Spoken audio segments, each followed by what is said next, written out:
Fala pessoal, tudo bem com vocês? Bom, desejo, oro, espero que você que está do outro lado da telinha aí esteja vivendo um tempo de paz na sua vida. Você está dentro do nosso canal chamado Teologia 2, que tem por quadro Ao Pé da Letra. Então, se arruma na poltrona aí e vamos começar, né? A soltar o conteúdo aí, em nome de Jesus. Bom pessoal, antes de começar, eu tenho que fazer aquele pedidinho básico para você. Você já deve ter assistido alguns outros vídeos nossos e talvez eu estou vendo aqui que você não deu um like. Então, por favor, dá uma clicadinha aí no like, né? Ative o sininho para ser notificado todas as vezes que nós subirmos os nossos vídeos aqui, os nossos conteúdos. Comente, interaja com a gente. Sabe, fale bem ou fale mal, mas fale com a gente. Interaja porque isso traz engajamento e nos ajuda muito na propagação do evangelho, do qual me salvou minha casa, salvou a igreja da qual eu pertenço, que eu tenho certeza que pode salvar a sua vida e a vida dos seus familiares. Amém? Pois bem, o tema que eu quero trazer hoje é um texto muito conhecido nosso e quase sempre muito banalizado, né? Ou mal utilizado, que é aquela famosa expressão, né? Aquela famosa doutrina que Cristo dá a um mestre da lei chamado Nicodemos. Então, a passagem que eu estou referindo aqui é aquela conhecida sua, João 3,16. Vamos ler juntos para ver o que está escrito? Porque Deus amou o mundo de tal maneira que deu seu Filho unigênito para que todo aquele que nele crê não pereça, mas tenha a vida eterna. É um texto que eu particularmente, assim que eu cheguei na igreja e comecei a participar das escolas bíblicas, né, os professores eram unânimes em dizer, olha, você precisa decorar o que está escrito nesse texto aqui. Você precisa saber exatamente de cor o que está escrito nesse texto. Por quê? Porque segundo os teólogos, né, os conhecedores das escrituras, o meio da Bíblia, ou seja, o versículo áurea da Bíblia é esse, João 3,16. E eu gostaria de fazer uma sintética pequena hermenêutica a respeito desse texto. E então, se nós vamos fazer uma leitura, uma interpretação desse texto, eu gostaria de começar pelo começo, não é? Pois é. E na fala de Cristo aqui, ele começa dizendo o seguinte, olha, porque Deus amou. Por que Deus amou? Pois é. Nós temos outros vídeos aqui no nosso canal, do qual até o Lucas, que acaba ministrando aqui uma certa doutrina que nós chamamos de depravação total. O que é depravação total? Você corre lá que o Lucas vai, de forma bem vagarosa, vai nos mostrar textos e nos explicar o que a Bíblia fala a respeito de como está a alma do homem antes de Cristo. Pois bem, então o homem está depravado. O homem quando cai, quando desobedece a Deus, lá no Jardim do Éden, a Bíblia fala que ele se separa do Senhor. E até na sua primeira tentativa de se cobrir, as escrituras mostram pra gente que o homem tenta se cobrir com folhas, com outras coisas que tinha, com folhas na verdade, das árvores que tinham por lá, e a própria Bíblia relata que Deus questiona ele, mas o que você está fazendo? Por que você está fazendo isso? Aí ele fala, eu estou me cobrindo porque eu estou nu. Eu comi, eu desobedeci. E depois de Deus dar para eles algumas explicações das consequências que eles teriam, e conversar com os responsáveis de cada personagem ali citado, o Senhor mata animais e cobre o corpo dele. Então já mostra para o homem ali que somente por meio de sacrifício haveria perdão dos pecados. Somente por meio de derramamento de sangue haveria remissão dos pecados. Pois bem, obviamente que o sangue dos animais não teria a capacidade nem o poder de sanar ou de pagar a dívida que havia entre o homem para com Deus. Então, quando nós olhamos aqui, por quê? Mostra para nós, dentro desse trecho aqui do texto, mostra para nós que houve um momento do qual Deus precisou fazer algo. Porque quando Deus cria o mundo para viver de forma boa, de forma natural, que as coisas se dessem, nascessem. A própria Escritura diz que Deus criou o homem para dominar sobre as coisas, não sobre as pessoas, mas cria o homem para dominar. Mas o homem cai. E por conta dessa queda, então nós identificamos que o caminho da redenção começa a se materializar ali. Então, quando nós olhamos, por exemplo, para o que Paulo fala lá em Efésios, no capítulo 1, antes da fundação do mundo, Deus nos escolheu nele para sermos santos e irrepreensíveis diante dele, em amor. O início da frase de Jesus para com Nicodemos é: porque Deus amou o mundo. E amou quando? Nós identificamos exatamente com esse texto aqui, na fundação do mundo. Se nós buscássemos, né, outros textos que apontam para isso, nós identificaríamos. Pedro fala a mesma coisa. Pedro, quando escreve a sua carta lá, a universal, às igrejas, ele diz que Deus prescientemente nos elegeu. Então, Deus nos amou, mostra que a graça de Deus veio primeiro. A graça de Deus veio primeiro nas nossas vidas. Então, importa a gente entender que quando Cristo estava falando com Nicodemos ali, ele estava transmitindo algo que a filosofia e o raciocínio humano, né, por meio das Escrituras, por meio dos escritos sagrados, não era suficiente para revelar qual era a obra redentora de Deus sobre o mundo. E se nós voltássemos alguns trechos aqui, nós veríamos até o próprio Jesus debochando um pouco de Nicodemos, dizendo: Nicodemos, nós estamos falando de coisas espirituais, de coisas naturais, e você, como mestre da lei, não entende? O que dirá então se eu falar de coisas espirituais? E aí ele começa a dizer aqui, ó, que Deus amou o mundo. Irmão, esse texto aqui é o texto mais poderoso que nós temos nas Escrituras a respeito exatamente sobre a nossa vida aqui na Terra. Quase sempre nós ouvimos da boca de pessoas que estão depressivas, que estão, acho que é essa palavra, depressiva, que está vivendo um tempo sombrio, né, emocionalmente. Nós ouvimos das suas palavras as seguintes expressões: a minha vida não faz sentido. Não faz sentido eu viver nesse mundo, é tanto sofrimento, é tanta dificuldade. E quando nós olhamos para esse texto aqui, nos mostra que faz sentido viver sim, porque Deus nos amou.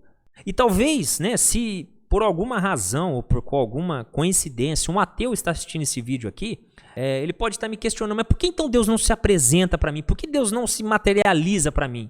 Simplesmente porque ele já está nas Escrituras. Uma das características, das definições do Messias é que nós teríamos que crer nele. E esse crer nele não foi deixado substancialmente, sabe, de forma aleatória ou de forma desprovida de poder. Foi deixado para a gente por meio do seu Espírito. O Espírito Santo está trabalhando no nosso coração. Guilherme, mas você está falando de coisas que parece que não está no texto. É só nós voltarmos a alguns textos. O próprio Cristo diz que quem nasce do Espírito é guiado pelo Espírito. Quem nasce do Espírito é do Espírito. Quem nasce da carne é da carne. Quando nós confessamos a Jesus, nós nascemos do Espírito. Nós nascemos de novo. Por isso que importa para a gente identificar esse texto. Identificar esse amor, essa graça de Deus. O próprio Paulo, né, o apóstolo Paulo, vai dizer para a gente que nós somos salvos pela graça, mediante a fé. Isso não é uma obra nossa, né? Isso é dom de Deus, isso não vem de nós, é dom de Deus. E a graça está sendo explicitamente ensinada por Cristo aqui.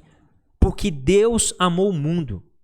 E por que Deus amou o mundo? Porque o mundo estava bem, o mundo estava merecendo? Não, pelo contrário, o mundo estava mal e o mundo não estava merecendo, mas estava precisando. E sabe, quando eu olho para esse texto aqui, logo no início, eu identifico isso. Porque Deus amou o mundo de tal maneira que deu o seu Filho. Olha só, quando Deus amou o mundo, Ele deu o Filho. Sabe, se eu estou falando com pessoas aí do outro lado da telinha, que por alguma razão já está caminhando com Cristo, está amando demais um bairro, uma nação, uma igreja, sabe? E está amando de uma forma missionária, que quer lá fazer uma missão, saiba que esse amor pode ser oriundo do amor de Deus. Porque quando Deus ama, Ele envia o Filho. Quando Deus ama um lugar, Ele envia o Filho. E é isso que nós identificamos aqui nesse texto. Importa a gente olhar um outro ponto aqui. Porque Deus amou o mundo. Que Deus? Qual Deus amou o mundo? Irmãos, nós, se eu não estiver enganado, próximo ali do ano de 2015, 2014, posso estar enganado. Eu vou falar aleatoriamente aqui, mas você pesquisa aí depois e você vai encontrar. Foi feita uma pesquisa a respeito de quantas religiões havia no mundo. E foram encontradas aproximadamente aí 14 mil, 15 mil religiões. Religiões. Ou seja, ensinos a respeito de um Deus, né? E às vezes alguma dessas religiões são politeístas, ou seja, tem vários deuses dentro dessa própria religião. Então você imagina a bagunça, a confusão que é a respeito da deidade, dos atributos, da divindade de cada Deus desse. Imagina como identificar esse Deus verdadeiro. Irmão, se você é cristão, você só tem uma maneira e uma forma de identificar esse Deus, que é pela Bíblia. Se você tem uma Bíblia dentro da sua casa e você não utiliza dela, não usa ela como ferramenta, saiba que você está correndo um grande perigo de ser enganado pelas falsas religiões, pelas vãs doutrinas. Importa você abrir as suas escrituras e tentar encontrar nela os atributos do Deus verdadeiro, o Deus judaico-cristão. Esse é o Deus que nós servimos. Se você é crente no Senhor Jesus, esse é o Deus que você serve, o Deus judaico-cristão, o Deus que apareceu a Israel e, por graça e misericórdia, alcançou nós, gentios. E nós identificamos que Cristo está dizendo, Deus, o Criador, ele está falando isso para um judeu que conhecia Deus pelo seu povo. Talvez não entendia da obra do seu Deus, mas conhecia a Deus. Bom, ele chega a utilizar a expressão de tal maneira. Pois é, de tal maneira é uma expressão que teólogo nenhum consegue definir isso. É a expressão máxima do amor que nós podemos identificar aqui no mundo. Quando nós chegarmos lá na glória, irmãos, quando nós formos salvos, lá nós talvez vamos ter a visualização desse Deus poderoso, desse Deus amoroso, desse Deus gracioso. Mas talvez nós nunca vamos ter a compreensão exata, palpável, dessa expressão tal maneira, né? Desse amor que Deus teve pela humanidade, que foi capaz de dar o seu filho. Qual filho? O unigênito. O único filho que ele tinha. Né? A segunda pessoa da Trindade, como assim nós definimos. Nós temos um outro podcast aqui, falando, um A2Cast, melhor dizendo, falando exatamente sobre a doutrina da Trindade. Eu gostaria que você assistisse lá. Assim que acabar esse aqui, você corre lá para ouvi-lo. E a segunda pessoa da Trindade é ela que dentro da economia da Trindade, é ela que é entregue a nós para que seja feita a obra da redenção. Pois é, não termina por aí. Nós identificamos então que para todo aquele que nele crê, não pereça. Aqui nós temos um ponto muito importante e definidor da nossa doutrina, que é o crer, a fé. A fé é muito importante. Então, se no início do texto nós vemos que porque Deus amou, o porquê define um momento, né, um tempo, estabelece ali uma razão, né, um lugar, demarca um acontecimento. Porque Deus ali mostra para nós que Deus decide amar o povo, não porque o povo merecia ser amado, mas porque o povo caiu. Então vemos ali a depravação, porque se ele já tinha sido criado para viver com Deus, né, o povo já tinha sido criado para viver com Deus, então ali Deus não precisava amar aquilo que ele já tinha criado, porque ele já amava. Então, porque Deus amou, dá um sentido para nós de que Deus amou porque tinha caído. Então vemos ali a depravação. E na sequência nós vemos que Deus amou, ou seja, a sua graça sobre nós. Ok? Bom, se não bastasse, diz que ele entregou o seu filho. Nós vemos aqui então uma expiação acontecendo. Uma expiação que alcança eficazmente todos os que creem. Então nós vemos aqui um apontamento da fé. E como a fé é uma doutrina que precisa estar estabelecida e bem clara para nós, irmãos. Bem clara para nós. A sua fé, ela não vale dinheiro, você não precisa de amuletos da fé. A fé é algo transcendente, é algo inexplicável ao raciocínio humano.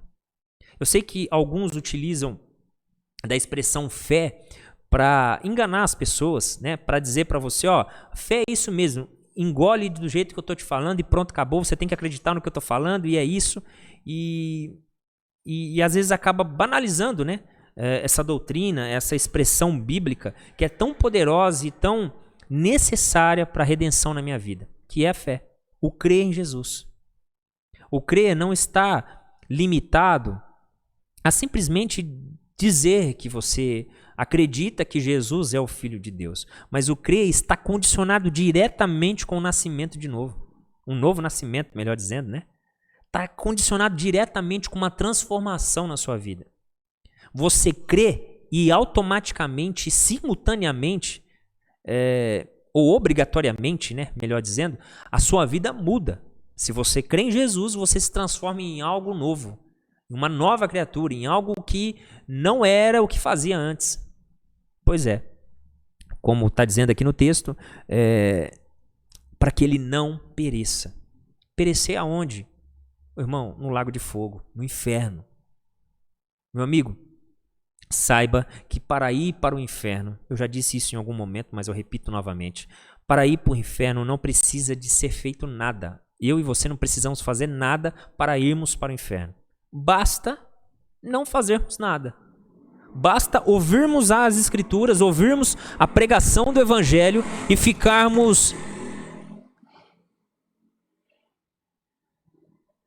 inertes, né? Ficarmos totalmente mórbidos à expressão que nós estamos ouvindo, à pregação que nós estamos ouvindo. Agora, para ir para o céu, nós precisamos confessá-lo, crer nele. Consequentemente, o crer nele trará sobre as nossas vidas uma transformação, que, à luz das Escrituras, chama-se santificação. O Espírito Santo atuando em nós, nos purificando, nos santificando, nos separando, como a expressão, talvez no hebraico, descreve, né, significa. Porque, como no finalzinho aqui do texto está dizendo para a gente, para que nós não perecemos, mas tenha a vida eterna. Então a vida eterna só está em Cristo. Cristo, o próprio Senhor Jesus nos ensina lá no Evangelho de Lucas, que por meio de uma parábola, que houve um homem que fez uma oração no lugar errado e para a pessoa errada, que é um homem que ele chama de rico. Eu estou usando aquela parábola que ele chama, né, do rico e o Lázaro, que o rico ele faz uma oração lá dentro do inferno, que era um lugar errado, que faz uma oração para uma pessoa que também era errada, que era Abraão. Ele diz para Abraão: ô Abraão, me tira daqui, molha aí as pontas dos dedos, toca em mim, porque tá ardendo aqui onde eu estou, tá muito quente aqui onde eu estou, tá incômodo onde eu estou. Pois a vida eterna, irmãos, vai nos tirar da condenação eterna. E a condenação eterna foi nos destinada lá em Adão. Mas predestinado está os crentes no Senhor Jesus à vida eterna. Na onde? Lá na fundação. Lá na fundação do mundo, o Senhor previamente, né, prescientemente já sabia e definia, né, a redenção, a salvação sobre nós.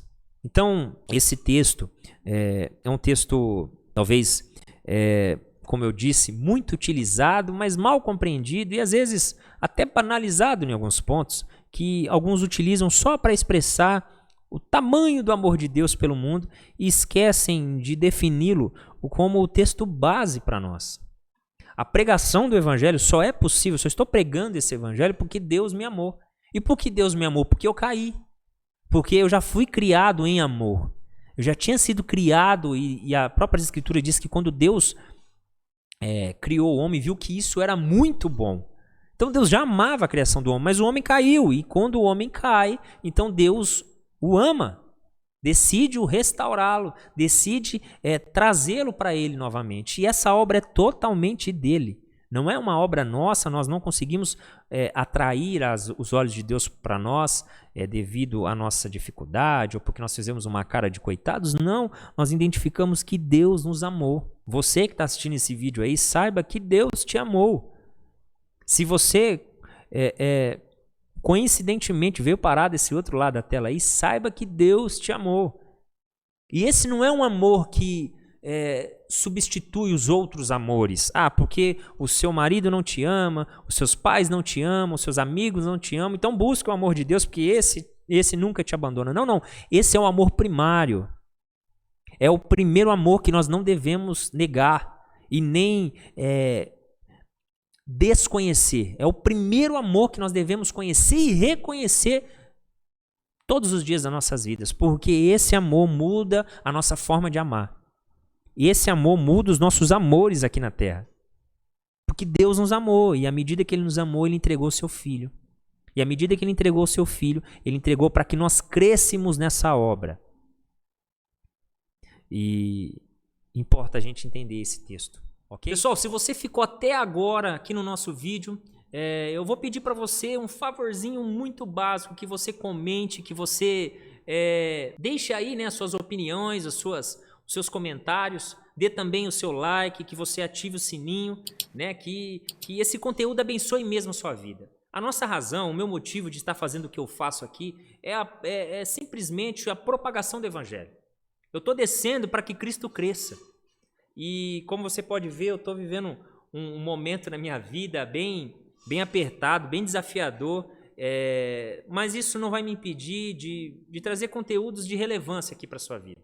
Eu acredito que à medida que nós ensinamos, né, através desse canal, tanto eu quanto o Lucas ou os demais que estiverem aqui, quando nós passamos a vida da palavra por meio dessa telinha aí, a vida da palavra entra no seu coração e transmite vida. E você recebe a vida de Deus. Você acaba se tornando uma pessoa averbada pelo verbo da vida, ok? Então fica aí o nosso abraço e espero mesmo que Deus abençoe muito a sua casa, a sua vida, em nome de Jesus. E deixa eu finalizar aqui que o cara já está ficando bravo. Deus abençoe, até a próxima, valeu!